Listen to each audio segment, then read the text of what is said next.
Creatures of the night, it's your girl Tati. Let's talk about Rampage.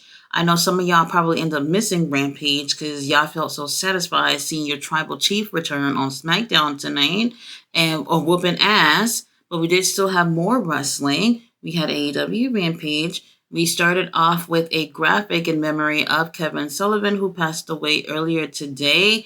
Some people, for whatever reason, feel like AEW should not pay respect to wrestlers that did not work or was any like way, shape, or form affiliated with their company. And I'm just like, this is the stupidest thing ever. I just don't understand what people are complaining about.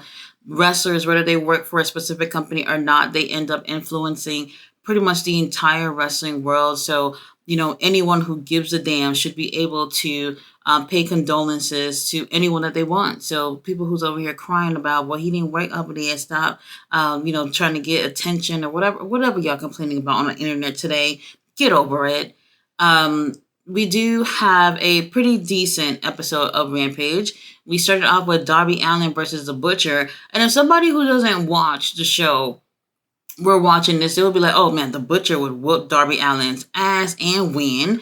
The Butcher did beat his butt, that's for sure, but he didn't take the win. Darby Allin is taped up. That Kinesio tape, this little design that he had going on with the tape was different than what I normally see.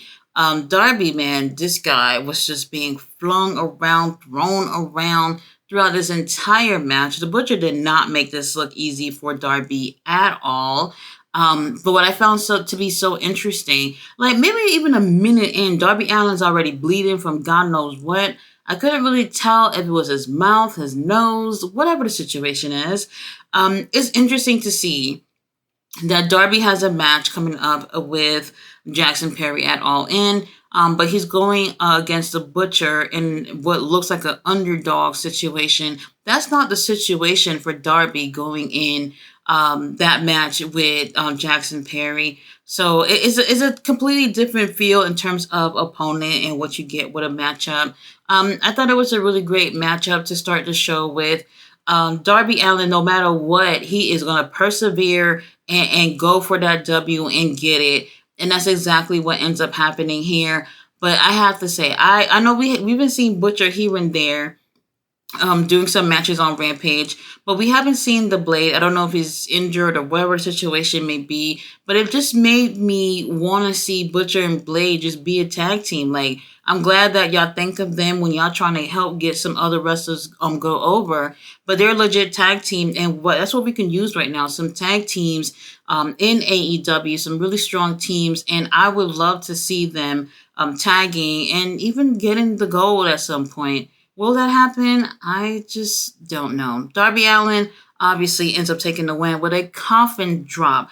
We had Butcher laying on his stomach and he gave him a coffin drop from the top rope. And I'm just like, really? This is what's going to take him out? I really do believe Darby is a smaller dude.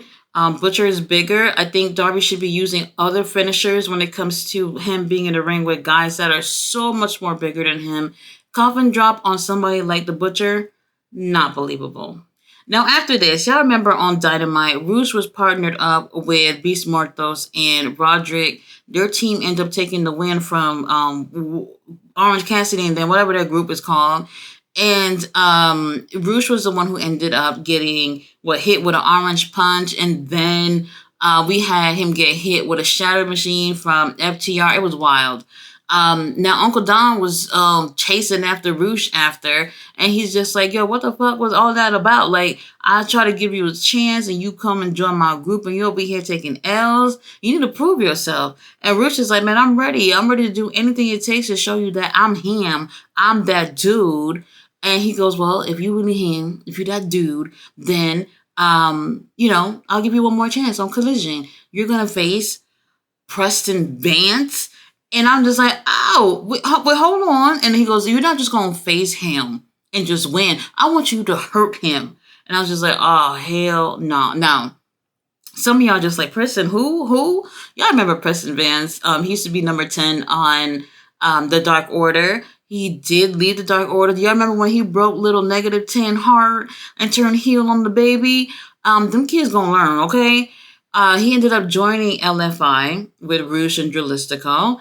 And whatever happened to that group, I had no clue. Then they started doing all these vignettes of them in Mexico getting kidnapped and fighting all these bad guys. It was kind of pretty cool. I actually liked it. And then all of a sudden they stopped. And then we didn't see them for the longest. Weird shit. Weird shit. But past few weeks or maybe even months or whatever, Rouge has been heavily like putting on social media about LFI getting together and all these things. And then all of a sudden here we have Don Callis say, I want you to fight one of the LFI dudes or whatever. Now Rouge did look a little bit taken back, like holy shit. But you know, I guess he's willing to prove himself and join this group with Don Callis. So we'll end up seeing what happens with that on Collision. Now, after this, they show what happened after the show. I did mention on Dynamite, on my Dynamite review, that after the show, Hangman felt froggy and leaped up on Jeff Jarrett and whooped his ass after the match that he had with Bryan Danielson. And Jay Lethal was not happy about it. So Jay Lethal cut a promo on Hangman and said, Hangman, you want to fight somebody? Come fight me. And long story short, he's going to be facing Hangman on Dynamite, and I think that's going to be interesting. I feel like we haven't really seen much of importance of Jay Lethal in AEW. Real talk, he was one of the most, one of the most people that I was like excited about when they signed him, and I was just like, oh my god, he's gonna kill it, he's gonna kill it. And to be honest, I had not seen anything noteworthy from Jay Lethal other than that match, Mark Briscoe's first match, a part of AEW. Now, I'm interested in seeing where that goes.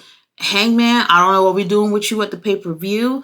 Neither one of the, I mean, you know what? If Jay Lethal loses, I guess it's whatever. But Hangman, I'm pretty sure Hangman has a lot of pent-up aggression that he's going to take on Jay Lethal. After this, we have Bryan Danielson coming out with Wheeler Yuta.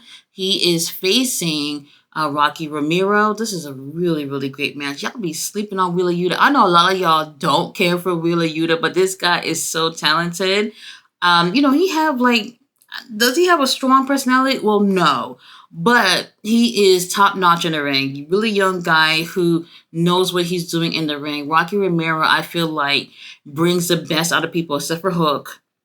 That one time Hook had a match with Rocky, and I was just like, oh, you suck. You really fucking suck, Hook. But anyway, really great match, man. Rocky's one of those dudes that don't get enough credit for all the things that he does in pro wrestling, especially just for AEW, New Japan, CMLL. Like, this guy is the guy that put all these things that you see happening with all these companies. Like, he is that dude that puts it all together. And you know, a lot of people just don't recognize him for that, or just don't realize that that's the case. Really great chemistry with Wheeler Yuta. You're watching this and you're just like, all right, Wheeler Yuta, this is a little warm up for Wheeler Yuta, who's going to be facing Swerve Strickland on Dynamite. Remember, Swerve did cut the little promo at the end of the show on Dynamite and basically said that, you know, he needs a little warm up match too. So he's going to face Wheeler Yuta. Rocky, man, he's so great. He's so great. But I don't see him as that type of dude who just wants to come in and get all these W's. He's one of those guys who work really hard just to make the company itself look great. So I knew he wasn't going to take the win here. But man, both of these guys were really great. This would have been great for a main event. But instead, we have ladies in action for the main event. Really great match. Most of the match is on YouTube, so if you want to go check that out, it's definitely worth the watch. After this, Willow Nightingale is talking to Renee Paquette. She's not happy with the whole thing with Statlander and Stokely. Ishii went out over there too. I'm talking about he don't like Stokely either. I'm just gonna say that I'm not feeling it. I just don't care anymore. Moving on. Private Party do go against these really big dudes. I didn't catch their names or whatnot. I don't even think they even said their names. You know, they get the jobber entrance or whatever. This was like a squash, but like a good one. And we don't normally see the tag team squashes like that. And I actually really do enjoy this. Private Party been killing it. And I enjoy these guys. And I do sometimes just think to myself, like, why don't they have the tag titles? Like, or why aren't they even in a tag title picture? I have no clue. These guys, they're just fucking legit. and I love them in the ring. Now they do have a fun little match here with these local talent that they came in the ring with them. I wish I caught their names, but I didn't. And they even brought personality with them, and I was just like, "Oh, okay, y'all don't work here, but I wouldn't mind seeing you guys again." It was fun, and here and there, there's just parts where it's just like not necessarily the best, but it's just like it's refreshing to see some tag team action, and even with the local talents being in the ring, I actually enjoyed them too. Private Party takes the win here, which is definitely obvious. I mean, in terms of predictability, you can predict this whole show in your fucking sleep, but it's still a good time to see how everything actually plays out. These wrestlers come out there and they really do put their all out there, and I do appreciate that. And I want to see more Private Party. It would be nice to see them, even at All In, get an opportunity to be going for those titles. But unfortunately, that's not the case. Up next, Deanna Perrazzo. She is in, I guess, a mansion again, and she's cutting a promo. She has the Texas Bull Rope match with Thunder Rosa. I'm actually looking forward to that. I've actually seen some people saying that they're tired of these girls going at it, and honestly, I'm not. I'm loving them going back and forth with each other. So I actually can't wait to see this match. Deanna is not only sending a message out to Thunder Rosa, but she's putting the whole fucking locker room on notice. Like, watch me beat this bitch ass, and just know that I can do the same to the rest of y'all. So I love her confidence. She's beautiful, and I just can't wait to see how this turns out. I do think Thunder Rosa is going to take that win, though. Now, after this, Dustin Rhodes is back there. He is talking about how he doesn't like Matt Taven, doesn't like Mike Bennett, and he wants to whoop their ass. And then all of a sudden, here comes the Kingdom, who goes over there, and they were talking about, oh, we're gonna shatter your dreams. And then Mike Bennett kicks him in the nuts, and he goes, "Get it, shattered dreams." But I'm telling you, that I almost fell out. I almost fell out my chair. These guys are freaking hilarious. They do have like this feud going on with them or whatnot. The thing is that I feel like with Dustin, he's part of a trios, but they're trying to do a team thing with him and Sammy. I don't want to say it's weird, but it's like he just won the titles with the Von Erichs. So I kind of think it's a little bit interesting how they're also trying to push him into being in a tag team situation with Sammy Guevara at the same time. I'm not sure where it's going, but the Kingdom are very entertaining. I love these guys.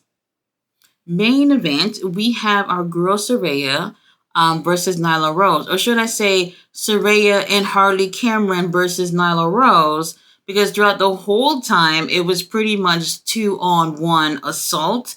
What was very different in this match was how from the jump, Nyla was just a baby face in the situation, and it was like, that's normally not the case. At least it hasn't felt like that in a very long time.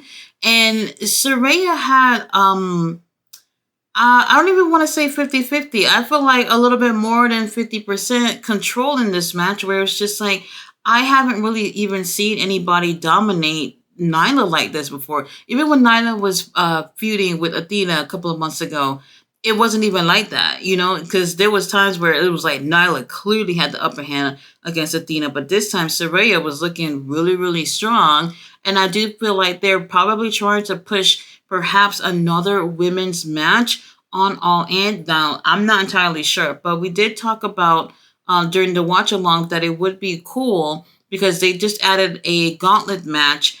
The person who wins that gets to go get a guaranteed shot at the world title.